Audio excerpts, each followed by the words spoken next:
We dismiss history at our peril. Liberty Nation Radio with Mark Angelides. And we're back on a special Talking Liberty segment with Scott D. Cosenza. In the first part, we were talking about the Supreme Court, Andy Warhol and Prince, and no new power generation involvement, I might add. But here, there's another case at the Supreme Court, and this one involves pork for California. And Joe Biden, no less. So, Scott, come on, tell me, what is this about? Why am I seeing articles about pork chops, piggies, Joe Biden? Of course, we're going to get some Joe Biden stories now and again. We have to. They can't abdicate their responsibility to report the news entirely.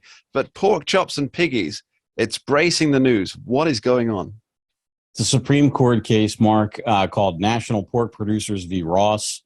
And what happened is California a few years ago instituted some regulations that said you can't sell pork for sale for consumption in California unless it came from a sow that was kept unless it came from a cow. Well, it's trans species. Yeah, surely, well, Scott. It's actually the pig word for cow, I'm sure. So it applies. Yes, the porcine. Thank you.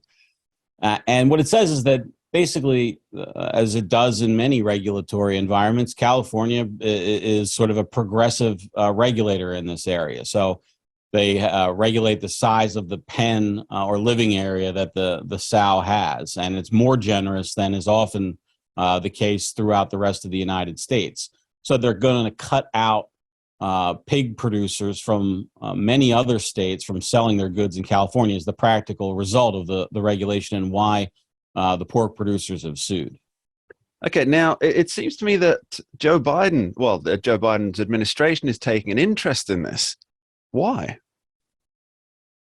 Mark, this case came about because California changed their regulations that would then prohibit a lot of pork manufacturers from selling their goods in California. They sued California, and that case has now worked its way to the Supreme Court. The federal government was not involved in the case until it got to the Supreme Court. In many cases, perhaps even most, I don't have a statistical rundown of Supreme Court cases where the federal government is not a party to the case. The Supreme Court says to the Solicitor General's office, which is the administration's highest kind of appellate attorneys, right? They're within the Department of Justice, but they're their own thing. And that requires a Senate confirmation. The Solicitor General, they say to the Solicitor General's office, would you like to weigh in on this? We're deciding an important issue, which has legal ramifications, for lots of folks. And in that capacity, they have weighed in and they've said that the California law should be stricken down because it violates something called the Dormant Commerce Clause, which we can get into. But the Biden administration did not initiate the litigation, or sort of aligned against California. So essentially, the administration is merely an interested party putting in their 2 cents by invitation of the court. Oh, that makes a lot more sense, because it seemed kind of strange that Joe Biden and Gavin Newsom would be going head to head on these things. Well, one thing that the federal government does very often is protect its own turf. Yes. And what this, so the Commerce Clause basically says that the Congress and the federal government has the right to regulate commerce between the states. And so basically since the founding of the Republic, Mark, states like to discriminate against foreign actors and corporations. So by foreign, I mean outside their own state. So this happens all the time where New Jersey says, we don't want your garbage, Pennsylvania. We're going to charge you more than the local garbage people to dump in our dumps. And they say, no, you can't do that. Okay, that was a real case, for instance. So in order to stop that discrimination, there's something called the Dormant Commerce Clause. And what that means is that if Congress hasn't regulated something, that doesn't necessarily mean there's an open door for a state to, like with pork size for pig pen sizes in this case. It may mean that the regulation is that there is none. And that's how Congress has, quote unquote, spoken to the issue through its use of the Dormant Commerce Clause. And so that's what the fight is about here at the court. There's something in what you're saying there, Scott, that makes me think about the Napoleonic Code of Conduct.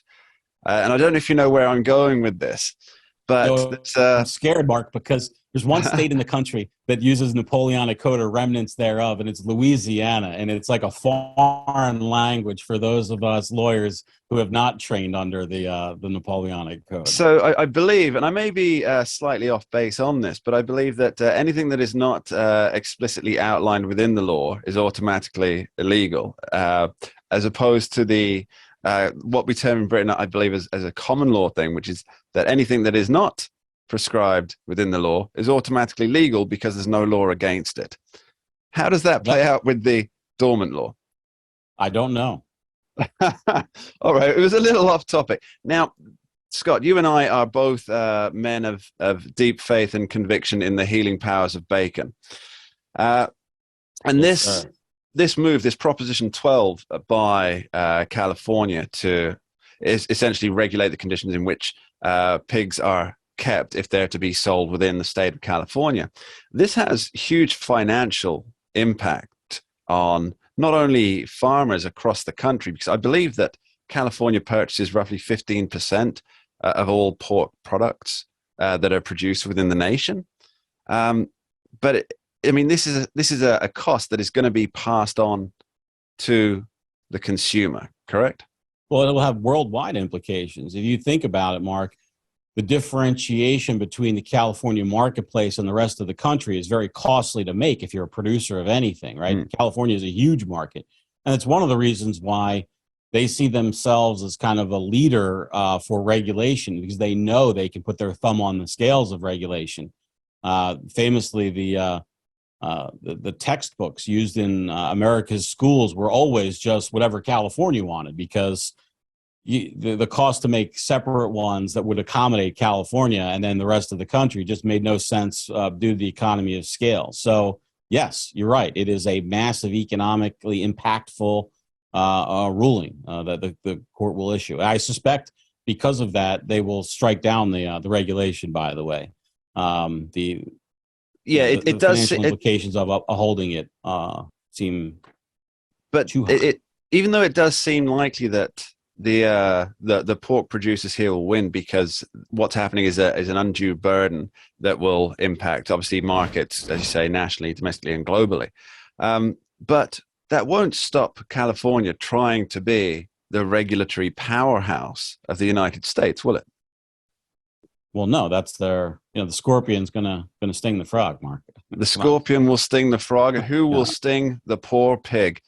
And on that note, Scott, thanks ever so much for being here. Cheers, Mark. Thank you. And that's almost all we have time for in this week's edition of Liberty Nation Radio, heard coast to coast across the country on the Radio America Network.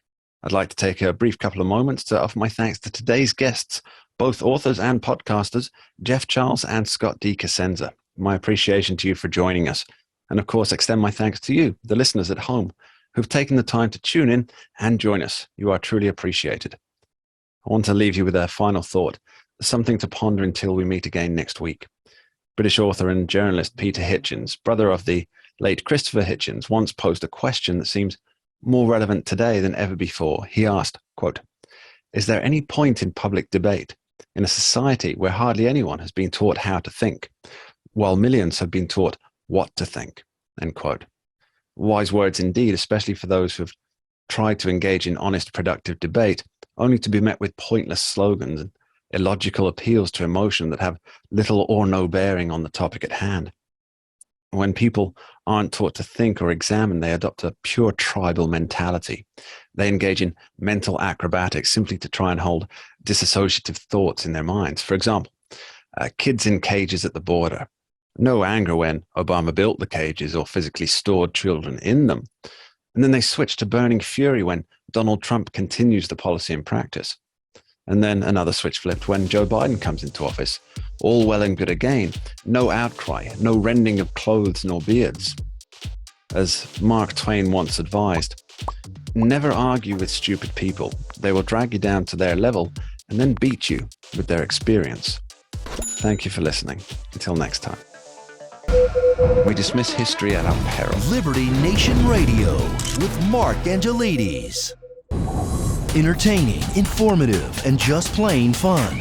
Watch Liberty Nation's The Conservative 5. produced by conservatives for conservatives. C5's The Left Free Zone, hosted by Liberty Nation's I'm Lisa Lisa K. K. Donner, Donner, joined by a raucous, irreverent panel of authors, deconstructing leftist narratives, debating the hot topics, and remembering to laugh.